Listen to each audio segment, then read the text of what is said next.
Hello मित्रों, इस video के माध्यम से हम अनुकरण और प्लेटो के अनुकरण सिद्धांत के विषय में चर्चा करने वाले हैं।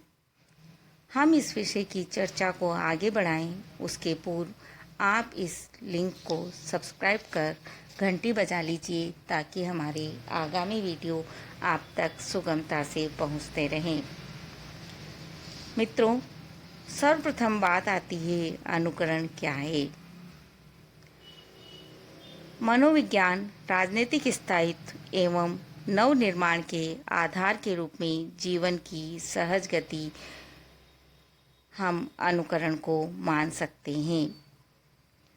एमिन कुलश्रेष्ठ के शब्दों का यदि हम सहारा लें तो अनुकरण नितांत निर्जीव यांत्रिक प्रक्रिया नहीं है। अनुकार्य को निर्धारित करते समय हमारी चेतना उसके गुण दोष का विश्लेषण करती है। हमारी अंतश्चेतना आश्वस्त होने के बाद ही अनुकरण प्रक्रिया में प्रवृत्त होती है। हाँ, अंतश्चेतना के इस निर्णय में उसके वातावरण, मानसिक विकास, व्यक्तित्व की विशेषताओं और महत्वाकांक्षा की भी महती भूमिका रहा करती है। मित्रों, इस वक्तव्य के परिप्रेक्ष्य में यदि देखें तो अनुकरण निश्चित ही यांत्रिक प्रक्रिया नहीं है। ऐसे में अनुकरण को कवि से जोड़कर किस तरह प्लेटो ने उसे है बताने का प्रयास किया, यही देखना यहाँ हमारा उद्देश्य है। हम निशीर विवेकी चिंतन के माध्यम से प्लेटो के विचारों को यहाँ पूर्णतः जानने का प्रयास करेंगे। मित्रों, इनके मत में कला और बुद्धि की प्राप्ति सीखने से होती है, परंतु कवि देवी आवेश से प्रेरित होता है और सौंदर्य की अनुभूति से अपार आनंद मिलता है। इस सब आधारों को देखते हुए हम प्लेटो के मत की समीक्षा करें उसके पूर्व हमें यह ध्यान रखना होगा कि प्लेटो काव्यशास्त्री नहीं दार्शनिक थे। उसके समक्ष समाज व्यवस्था का ही प्रश्न सर्वप्रमुख था। अतः वह काव्य को सृजन न मानकर चरित्र निर्माण में सहायक अनुकरण मानता है। उसका सामाजिक दर्शन शुद्ध तर्क व नैतिकता पर आधारित है, जिसमें किसी भी प्रकार के आवेश के लिए स्थान नहीं है। अतः मित्रों, प्लेटो के अनुसार कवि अनुकार्यों का कोई सत्य ज्ञान नहीं रखता। चूंकि ईश्वर ही विचारों का स्रोत है, अतः विश्व की प्रत्येक वस्तु का मूल सृष्टा वही है। त्रासदीकार अनुकरण करता है और सत्य से तीसरे स्थान पर अतः हेय है।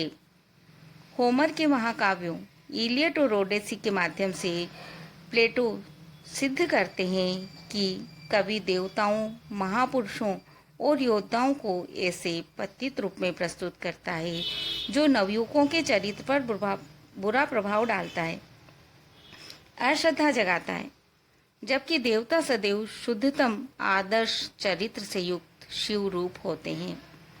ठीक उसी प्रकार अच्छे सच्चरित्र सत्यवादी मनुष्यों को अधिकांशतः जिस प्रकार दुर्भाग्यशाली रूप में, कठिनाइयों में और दुष्टों चरित्रहीनों को आनंद पूर्वक जीवन व्यतीत करते चित्रित करने के साथ साथ अन्याय का प्रस्तुतिकरण इस प्रकार करते हैं कि यदि पता न चले तो मानो वह लाभकारी ही हो। यह चित्रण नवयुवकों के चरित्र को भ्रष्ट करता है। जिन परिस्थिति में त्रासदी के नायक का पतन दिखाया जाता है, उससे उसके प्रति करुणा व दयाभाव जागृत होता है, परंतु स्वयं उन परिस्थितियों में होने पर दर्शक दृढ़ता के साथ उसका सामना करना चाहता है। अतः काव्य द्वारा नवयुवकों के चरित्र और शक्ति का ह्रास होता है। ये कथाएं उसे सिखाती हैं अच्छाई का परिणाम बुरा और पाप का परिणाम भला भी हो सकता है। देवताओं को घूस भी दी जा सकती है, वे पापों को तुरंत क्षमा कर देते हैं। अतः राज्य को अप्रसन्नता व दुख से मुक्त रखने हेतु वह कवि की प्रतिभा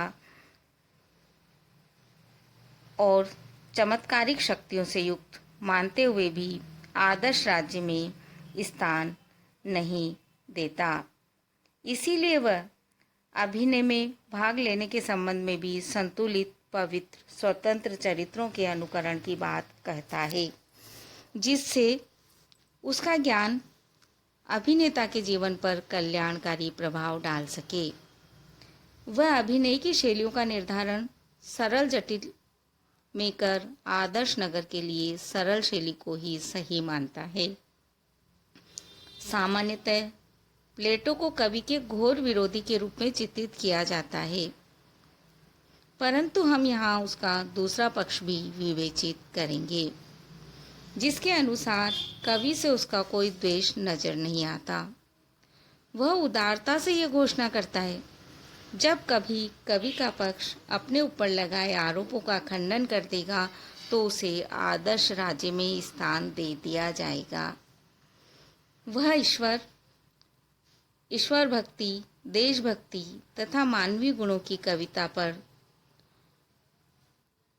कविता करने वाले, देवताओं और मनुष्यों को सही रूप में अंकित करने वाले, नवयुगों में दृढ़ता लाने वाले, काव्य को जन्म देने वाले कवि को आदर्श राज्य में स्थान देने के लिए तैयार है। परंतु साथ ही ऐसे काव्य पर विधान निर्माताओं के कठोरतम नियंत्रण की घोषणा व नियमों का निर्धारण भी करता है। प्लेटो काव्य उत्पत्ति में देवी प्रेरणा को स्वीकार करता है। कवि अपने गीतों को मधु के फव्वारों से लेकर आते हैं, उसके सिद्धांत से मेल नहीं खाता। वह देवी शक्ति से प्रभावित होने वालों में कवि को सर्वप्रथम कड़ी, श्रोता को अंतिम कड़ी, गायक और व्याख्यातक को मध्य कड़ी मानते हैं। वस्तुतः देखा जाए तो प्लेटो की मनोवैज्ञानिक दृष्टि उतनी पैनी नहीं थी कि काव्य के प्रभाव का सही आकलन कर सके। जीवन की केंद्रीय धुरी अनुकरण को मानने का परिणाम अनेक बातों की व्याख्या उनके लिए संभव नहीं हो सकी।